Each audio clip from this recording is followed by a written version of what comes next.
मुंबई महानगर पालिका virtual class की ओर से आप सबका हार्दिक स्वागत करता हूं। बच्चों, वैश्विक महामारी के चलते इस वर्ष पठन पाठन का कार्यक्रम प्रभावित हो रहा है। ऐसे में हमारी बृहन मुंबई महानगर पालिका ने प्रत्येक विद्यार्थी तक ऑनलाइन शिक्षण पहुंचाने की व्यवस्था की है। तो आइए बच्चों, शुरू करते हैं। तो बच्चों, कक्षा छठी में आज हम पढ़ेंगे नागरिक शास्त्र यानी सिविक्स। तो बच्चों, दाहिने ओर पाठ्य पुस्तक आप देख पा रहे हैं, इतिहास और नागरिक शास्त्र की पाठ्य पुस्तक। तो बच्चों, आज का पाठ है सिविक्स यानी नागरिक शास्त्र में समाज में विविधता यानी डाइवर्सिटी इन सोसाइटी। समाज में विविधता, डाइवर्सिटी इन सोसाइटी। तो बच्चों, मैं CS Patel, virtual training centre Dadar Mumbai से। आइए बच्चों, आगे बढ़ते हैं।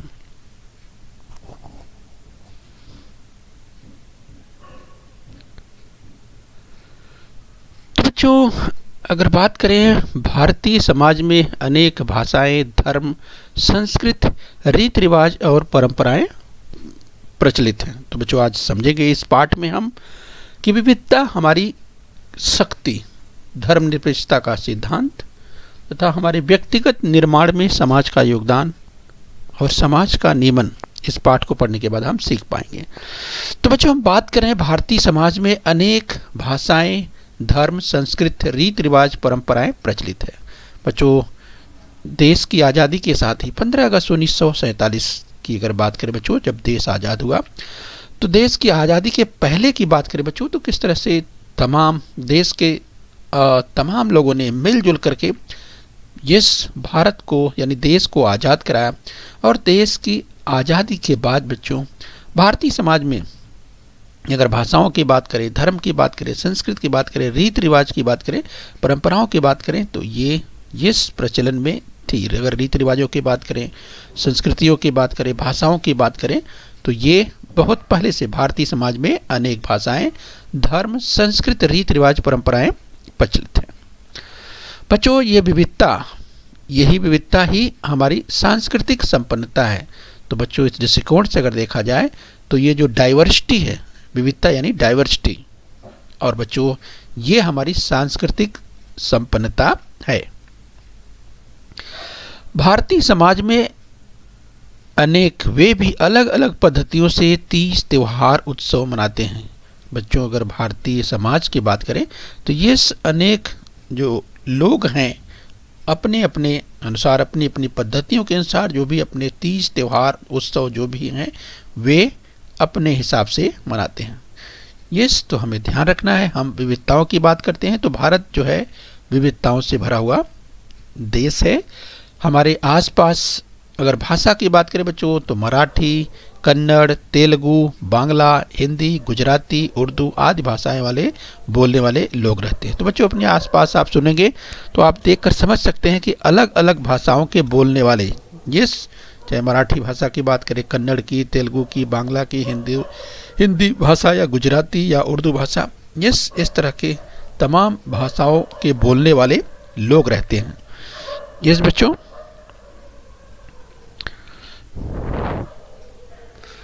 तो विविधता, अगर बात करें, विविधता ही हमारी शक्ति यानी डाइवर्सिटी इज आवर स्ट्रेंथ। तो बच्चों, हम कह सकते हैं our diversity is our strength, यानी ये जो हमारी विविधता है हमारे देश में, यही हमारी बड़ी शक्ति है। तो विभिन्न समूहों के साथ मिलजुल कर रहना ही सह अस्तित्व अनुभव करना है, यानी मिलजुल करके रहना जरूरी है। इससे एकता, बंधुता, भाईचारा, इसका निर्माण होता है। तो विभिन्न समूहों के साथ मिलजुल कर रहना ही सह अस्तित्व अनुभव करना है। बच्चों, ऐसे सह अस्तित्व से हमारे बीच सामंजस्य बढ़ता है। इस कारण हम एक दूसरे के रीति रिवाजों और जीवन पद्धति से परिचित होते हैं। तो बच्चों, ऐसे सह अस्तित्व की बात करें जिससे हमारे बीच जो सामंजस्य बढ़ता है मिलजुल करके रहने से, इसके कारण हम एक दूसरे के रीति रिवाजों और जीवन पद्धति से परिचित होते हैं। तो स्क्रीन पर दाहिनी ओर आप देख सकते हैं, जिस बच्चों अगर बात करें कि जो विविधताओं की बात करते हैं, तो यहाँ स्क्रीन पर बाईं ओर आप देख सकते हैं, समाज में अगर लोगों की बात करें, यस, तो हम आपको पॉइंटर की मदद से बताएं, यस, तो यहाँ पर आप देख सकते हैं स्क्रीन पर। अगर विविधताओं की बात करें तो इससे आप समझ सकते हैं कि किस तरह से लोग जो है, जिस विविधताओं के बावजूद, जो विविधता ही हमारी शक्ति यानी डाइवर्सिटी इज आवर स्ट्रेंथ, इस रूप में देख सकते हैं। आइए बच्चों, इसी क्रम में हम आगे बढ़ेंगे, धर्मनिरपेक्षता के सिद्धांत की बात करेंगे। बच्चों द प्रिंसिपल ऑफ सेक्युलरिज्म, बच्चों जैसा कि आप जानते हैं कि हमारा देश जो है धर्मनिरपेक्ष राष्ट्र है, धर्मनिरपेक्ष देश है। यहाँ पर अगर धर्मों की बात करें तो किसी भी धर्म को स्वीकार करने की स्वतंत्रता है। द प्रिंसिपल ऑफ सेक्युलरिज्म यानी धर्मनिरपेक्षता का सिद्धांत। भारतीय समाज में विभिन्न धर्मों के लोग रहते हैं, उनके बीच परस्पर सामंजस्य बढ़े। विभिन्न धर्मों के लोगों को जिस अगर यानी अपने पूजा पाठ या जो भी इबादत की बात करें, पूजा पाठ की बात करें, यस, उन्हें धर्म के रूप की में जो स्वतंत्रता प्राप्त हुई है, इसलिए हमारे संविधान में इस तरह के प्रावधान किए गए हैं। किस बच्चों, तो विभिन्न धर्म के लोगों को अपने हिसाब से पूजा प्रार्थना करने की जो स्वतंत्रता प्राप्त की गई है। तो बच्चों ये संविधान में इस तरह की व्यवस्था की गई है, संविधान में इस तरह का प्रावधान किया गया है। बच्चों हम बात कर रहे हैं धर्मनिरपेक्षता के सिद्धांत की बात कर रहे हैं। ये संसार में भारत एक महत्वपूर्ण धर्मनिरपेक्ष राष्ट्र है। अगर धार्मिक विविधताओं की बात करें बच्चों, तो ये भारत में धार्मिक विविधता यानी विभिन्न धर्म के रहने वाले, विभिन्न धर्म के मानने वाले लोग हैं। जिस बच्चों, तो हमारे देश में शासन द्वारा किसी भी एक धर्म को मान्यता नहीं दी गई है, राइट। अगर धर्मनिरपेक्षता की बात करते हैं बच्चों, तो धर्मनिरपेक्षता जो सेक्युलरिज्म की बात कर रहे हैं, तो उस सिद्धांत के तहत हमारे देश में शासन द्वारा किसी भी एक धर्म को मान्यता नहीं दी गई है। तो राइट, दाहिनी ओर स्क्रीन पर आप देख सकते हैं, जिस विभिन्न धर्मों के मानने वाले लोग जो हैं, इस अपने धर्म के अनुसार वे पूजा पाठ प्रार्थना अपने अपने धर्मों के अनुसार करने की स्वतंत्रता दी गई है। यस, तो आगे देखेंगे इसी संदर्भ में। बच्चों प्रत्येक व्यक्ति को अपने अपने धर्म अथवा अपनी पसंद के धर्म की उपासना करने की स्वतंत्रता मिली हुई है। तो प्रत्येक व्यक्ति स्वतंत्र है, यस, अपने अपने धर्म के अनुसार, अपनी अपनी पसंद के अनुसार जो भी उपासना उसे करना है उसके लिए उसे छूट दी गई है। इसी तरह से धर्म के आधार पर व्यक्ति व्यक्ति में भेदभाव नहीं किया जा सकता। सभी धर्मों के लोगों को शासन द्वारा समान अधिकार दिए गए। इस बच्चों इसी संदर्भ में हम बात करेंगे कि सभी धर्मों के लोगों को शासन द्वारा समान अधिकार दिए गए हैं। ये शिक्षा, रोजगार, सरकारी नौकरी आदि के अवसर सभी को उपलब्ध कराए गए हैं। तो समझ सकते हैं बच्चों, ये शिक्षा, रोजगार, सरकारी नौकरी आदि के अवसर सभी को उपलब्ध कराए गए हैं। इसमें धर्म के आधार पर भेदभाव नहीं किया जाता। इसी तरह से बच्चों धार्मिक और भाषाई अल्पसंख्यकों को संरक्षण देने के लिए संविधान में विशेष प्रकार के प्रावधान किए गए हैं। जिस बच्चों, तो उसमें अल्पसंख्यकों को उनकी भाषाई और सांस्कृतिक अस्मिता को संरक्षित करने की पूर्ण स्वतंत्रता दी गई है। शिक्षा के माध्यमों से अपने अपने समाज का विकास करने की स्वतंत्रता उन्हें दी गई है। तो हम बच्चों बात करें धर्मनिरपेक्षता की, तो धर्मनिरपेक्षता के सिद्धांत के कारण भारतीय समाज में सामंजस्य बना हुआ है। तो हमने बात की कि किस तरह से जब धार्मिक और भाषाई अल्पसंख्यकों की बात करते हैं बच्चों, तो धार्मिक और भाषाई अल्पसंख्यकों को संरक्षण देने के लिए संविधान में विशेष प्रावधान किया गया है। तो दाहिनी ओर स्क्रीन पर आप देख सकते हैं कि अलग अलग धर्मों के लोग, ये अलग अलग कह सकते हैं कि जो धर्मों के लोग हैं, भाषाई अल्पसंख्यकों के लोग हैं, यस, वे अपने अपने हिसाब से, यस, अपने अपने धर्मों के हिसाब से अपनी पूजा अर्चना इबादत जो भी करते हैं अपने अपने हिसाब से करते हैं। लेकिन बच्चों यहाँ पर ध्यान रखना है कि धर्मनिरपेक्षता के सिद्धांत के कारण भारतीय सामंजस्य में अगर हम कहें कि भारतीय समाज की बात करें, इंडियन सोसाइटी की बात करें, इसमें सामंजस्य अर्थात जो एडजस्टमेंट है, मतलब बच्चों जब हम बात करते हैं जिस त्योहारों की बात करते हैं तो त्योहारों में जिस मिला जुला प्रतिरूप देखने को मिलता है, यानी एक दूसरे के साथ लोग मिलजुल करके जिस अगर हम कहें कि ऐसे तमाम अवसर देखे जाते हैं जहां लोग मिलजुल करके जिस त्यौहार मनाते हैं, तो इस तरह से जो सामंजस्य की बात कर रहे हैं ये भारतीय समाज में सामंजस्य बना हुआ है। तो ये जो धर्मनिरपेक्षता की हम बात करें बच्चों, धर्मनिरपेक्षता के सिद्धांत के कारण भारतीय समाज में सामंजस्य बना हुआ है। इसी क्रम में हम और आगे देखेंगे बच्चों, हमारे व्यक्तित्व विकास में समाज का योगदान, यानी the contribution of society to our development. तो बच्चों जब हम समाज के योगदान की बात करते हैं, जो हमारे व्यक्तित्व विकास में समाज के योगदान की बात करते हैं, तो ये समझ सकते हैं बच्चों the contribution of society to our development. समाज में रहकर हम क्या सीखते हैं? यस बच्चों, समाज में रह करके हम कौन कौन सी चीज़ों को सीखते हैं? समाज में रह करके हम बच्चों समाज के सापेक्ष जो भी नियम बनाए गए हैं, ये रीति रिवाज की बात करें, संस्कारों की बात करें, ये हम उन्हें सीखते हैं जिससे समाज में हम सभ्य नागरिक बन सकें, देश के अच्छे नागरिकों में शामिल हो सके। तो ये समाज हमें सिखाता है, ये भारतीय समाज हमें सिखाता है।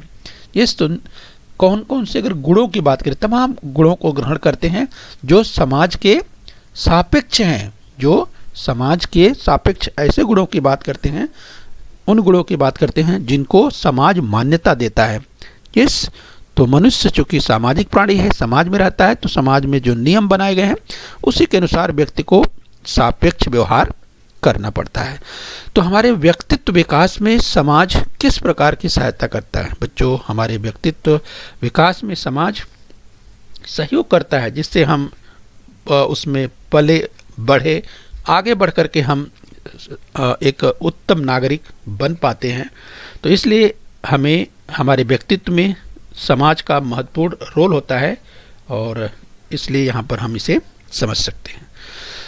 तो चलिए बच्चों आगे हम समझने का प्रयास करेंगे। इसी संदर्भ में हम कोऑपरेशन की बात करेंगे, सहयोग की बात करेंगे। तो किस तरह से मिलजुल करके, अगर कोऑपरेशन की बात करते हैं, सहयोग की बात करते हैं, मिलजुल कर कार्य करते हैं तो कोई भी कार्य और अच्छा होता है और इस विकास की ओर हम आगे बढ़ते हैं। तो प्रत्येक समाज व्यक्ति और समूह के परस्पर सहयोग पर आधारित होता है, कोऑपरेशन अर्थात सहयोग। तो यस बच्चों, सहयोग जरूरी है और सहयोग की अगर बात करें तो सहयोग के कारण जो है विकास की जो गति है वो तेज होती है, ये ध्यान रखना है।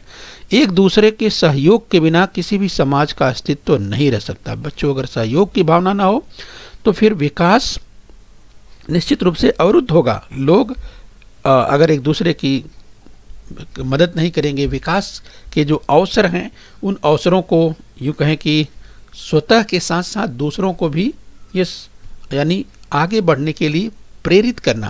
तो समाज में इस तरह से सकारात्मक जो वातावरण है वो जरूरी है, यानी यही एक दूसरे का सहयोग है।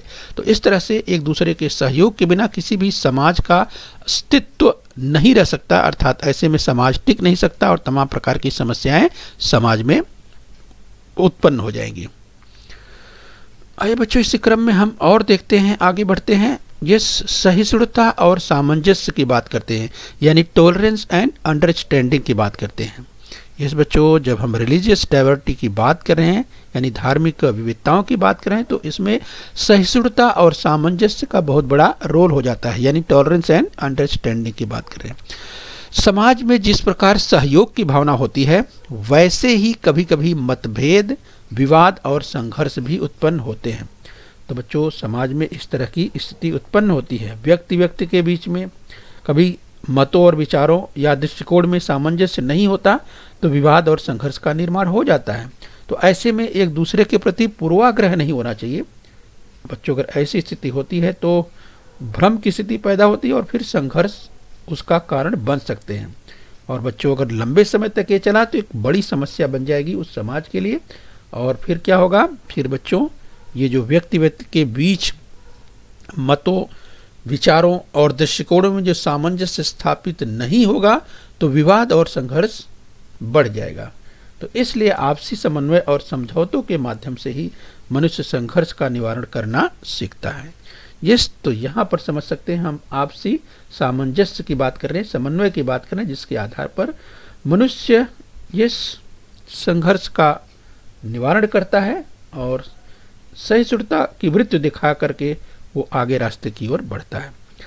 बच्चों, इस क्रम में हम विविध भूमिकाएं निभाने के अवसर की बात करें, an opportunity to perform different roles. तो बच्चों, समाज में हमारी अनेक भूमिकाएं होती हैं। जिस बच्चों, अगर एक ही व्यक्ति अनेक भूमिकाओं को निभाता है, यहाँ पर हम समझ सकते हैं कि एक ही व्यक्ति अनेक भूमिकाओं को निभाता है और प्रत्येक भूमिका में कुछ न कुछ दायित्व और कर्तव्य निश्चित होते हैं। अब बच्चों, यहाँ पर आप दाहिने स्क्रीन पर देख सकते हैं, यस देख सकते हैं विद्यार्थी विद्यार्थिनी की बात करें, यस माता पिता का पुत्र पुत्री, यस यहाँ पर अगर आप हैं समझ सकते हैं, फिर दादा दादी, यस का पौत्र पौत्री, विद्यालय के मित्र मंडल का सदस्य, कक्षा प्रतिनिधि, खिलाड़ी, स्वच्छता दूत, बाल मित्र संगठन का सदस्य, राइट। तो यहाँ पर समझ सकते हैं बच्चों कि किस तरीके से जो विविध भूमिकाएं, जो अपॉर्चुनिटी की बात करें, ये उसको निभाने के अवसर मिलते हैं। तो प्रत्येक भूमिका में कुछ न कुछ दायित्व और कर्तव्य निश्चित होते हैं। परिवार और परिवार से बाहर इन्हीं भूमिकाओं में अनेक परिवर्तन भी होते हैं। इस बच्चों, हम बात कर रहे हैं कि जो अवसर मिलते हैं, अगर आप विद्यार्थी हैं तो बच्चों विद्यार्थी की जो भूमिका है ये वो आपको अपनी भूमिका निभानी है। मतलब बच्चों, आप विद्यार्थी हैं तो जो आपका काम है अध्ययन करना, सीखना, पढ़ना, वो तो आप पढ़ेंगे ही। इसके साथ साथ जो आपकी सामाजिक जिम्मेदारी है, जो आपका उत्तरदायित्व है, इस जैसे बच्चों अगर आप विद्यालय में ही अगर आप हैं, ठीक है, जैसे मान लेते हैं कि आप कक्षा छठी के विद्यार्थी हैं, तो आपके स्कूल में ही अगर कोई पहली क्लास का, दूसरी क्लास का कोई छोटा बच्चा है, इस बच्चों अगर आप सीढ़ियों से उतर रहे हैं स्कूल से ही, तो आपका ऐसे में इस बच्चों कर्तव्य बन जाता है कि छोटे बच्चों को, जो पहली दूसरी में बच्चे छोटे हैं, उनकी आप मदद कर सकें, आप कुछ मदद कर सकते हैं। तो इस तरह की सोच बच्चों, सकारात्मक सोच रखिए कि आप क्या मदद कर सकते हैं। जो आपकी ड्यूटी है, ड्यूटी आपकी है अध्ययन करने की, पढ़ाई करने, उसके साथ साथ जो सामाजिक जिम्मेदारियां हैं बच्चों, अपने स्तर की बात करें, आप विद्यार्थी हैं तो आप अपने स्तर पर करेंगे, आपके माता पिता अपने हिसाब से करेंगे, दादा दादी अपने हिसाब से करेंगे। इस तरह से बच्चों समाज व्यक्तियों से बना हुआ है, लेकिन हर व्यक्ति का अपना अपना महत्वपूर्ण रोल होता है इस समाज को आगे बढ़ाने के लिए। समाज में उसकी सकारात्मक भूमिका होती है तो समाज विकास करता है। यानी समाज में विकास करने का मतलब लोग विकास करते हैं, और जब लोग विकास करेंगे तो इससे देश विकास करता है। तो इस तरह का सकारात्मक दृष्टिकोण सभी को रखना है, सभी नागरिकों को रखना है। तो चलिए बच्चों, इसी क्रम में हम थोड़ा और आगे बढ़ेंगे। आइए हम बात करेंगे बच्चों विविध भूमिकाएं निभाने के अवसर की हम बात करें, an opportunity to perform different roles. ये बच्चों जिसकी हम चर्चा कर रहे थे, यहाँ पर एक बार फिर से आपको बताएं कि जो अपने रोल है, अपने दायित्व है, आपके अपने कर्तव्य हैं। इस बच्चों ध्यान रखिए, आपके अपने अधिकार भी है तो आपके अपने कर्तव्य हैं, तो आप पहले अपने कर्तव्यों को पूरा कीजिए। यस, तो जो भी हैं यस अपने आप कर्तव्यों को पूरा कीजिए। तो इस तरह से समाज में प्रत्येक व्यक्ति अपने अपने कर्तव्यों को पूरा करेगा। यस, तो इस तरह से जो विभिन्न भूमिकाएं निभाने के अवसर आपको मिलते हैं। जैसे बच्चों अभी आप विद्यार्थी हैं, विद्यार्थी की आपकी भूमिका है, अभी और बड़े आप हो जाएंगे। यस, आगे चल करके आप यूँ कहें कि अभी आप छोटे हैं, आप 18 साल के हो जाएंगे, आपको वोट देने का अधिकार, जैसे आपको मताधिकार मिल जाएगा। इसके बाद आप समझेंगे कि आखिर वोट का मतलब क्या होता है, वोट किसे देना है, किसे नहीं देना है। ये इसके बाद यानी जो शासन में लोग चुन करके आते हैं, यस यानी जो जनप्रतिनिधियों का चुनाव होता है बच्चों, फिर वहाँ पर आपको अवसर मिलेगा, फिर आपकी जिम्मेदारी वहाँ अलग हो जाएगी।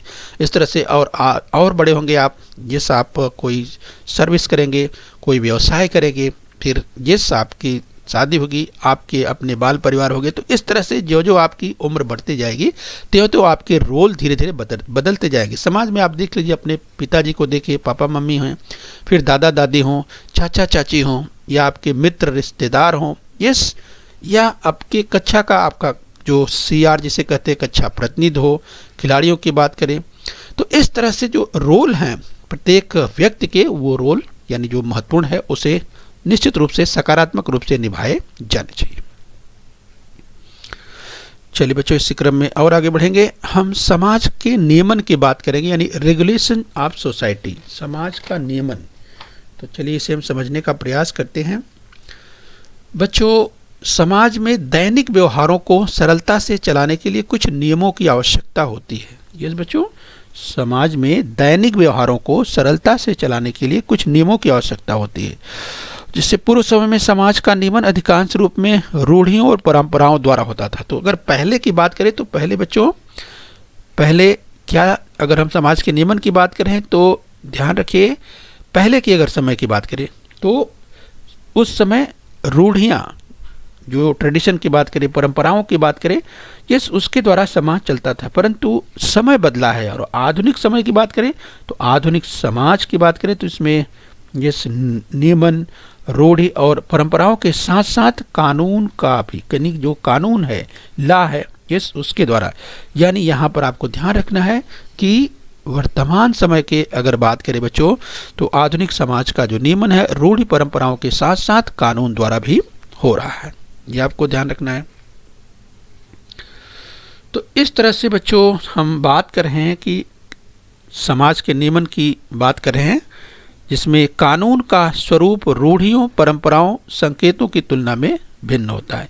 इस तरह से ध्यान रखना है, कानून का जो स्वरूप रूढ़ियों, परंपराओं, संकेतों की तुलना में भिन्न होता है, और ये ध्यान रखना है कि इन सभी बातों के आधार पर हमारे समाज का नियमन अनेक संस्थाओं व संगठनों द्वारा किया जाता है।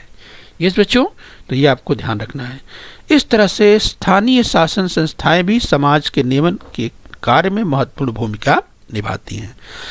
तो चलिए बच्चों, हम अभ्यास कर लेते हैं। यहाँ पर ध्यान रखिए, चलिए आपके सामने रिक्त स्थान में उचित शब्द लिखो। बच्चों, विभिन्न समूहों के साथ मिलजुल कर रहना, अर्थात चलिए रिक्त स्थान है, अनुभव करना है। सोचिए, यहाँ पर विकल्प नहीं है आपके पास, तो कौन सा शब्द आएगा, सोचिए जरा। विभिन्न समूहों के साथ मिलजुल कर रहना, अर्थात यस डैश डैश अनुभव करना है। याद कीजिए, सह अस्तित्व, विभिन्न समूहों के साथ मिलजुल कर रहना अर्थात सह अस्तित्व अनुभव करना है। आइए आगे एक और कथन देखेंगे। संसार में भारत एक महत्वपूर्ण डैश डैश राष्ट्र है। याद कीजिए बच्चों, संसार में भारत एक महत्वपूर्ण, यस, किस तरह का राष्ट्र है, धर्मनिरपेक्ष। तो इसके लिए शब्द क्या है, उचित शब्द धर्मनिरपेक्ष। संसार में भारत एक महत्वपूर्ण धर्मनिरपेक्ष राष्ट्र है। यस बच्चों, ध्यान रखिए।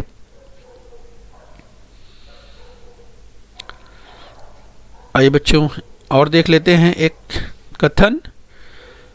रिक्त स्थान में उचित शब्द लिखो। सहयोग के कारण समाज में, यह रिक्त स्थान है, अधिक स्वस्थ रहती है। याद कीजिए बच्चों, सहयोग के कारण समाज में डैश डैश अधिक स्वस्थ रहती है। याद कीजिए बच्चों, यस पारस्परिक निर्भरता, सहयोग के कारण समाज में पारस्परिक निर्भरता अधिक स्वस्थ रहती है। राइट बच्चों, एक बार फिर से सुनिए, सहयोग के कारण समाज में पारस्परिक निर्भरता अधिक स्वस्थ रहती है। ओके बच्चों। बृहन मुंबई महानगर पालिका के इस चैनल को सब्सक्राइब कर लीजिए और बेल आइकन प्रेस कर लीजिए। तो बच्चों, हम उम्मीद करते हैं यहाँ तक आपने समझ लिया है। आगे फिर मिलेंगे। आज के लिए इतना ही। Thank you very much.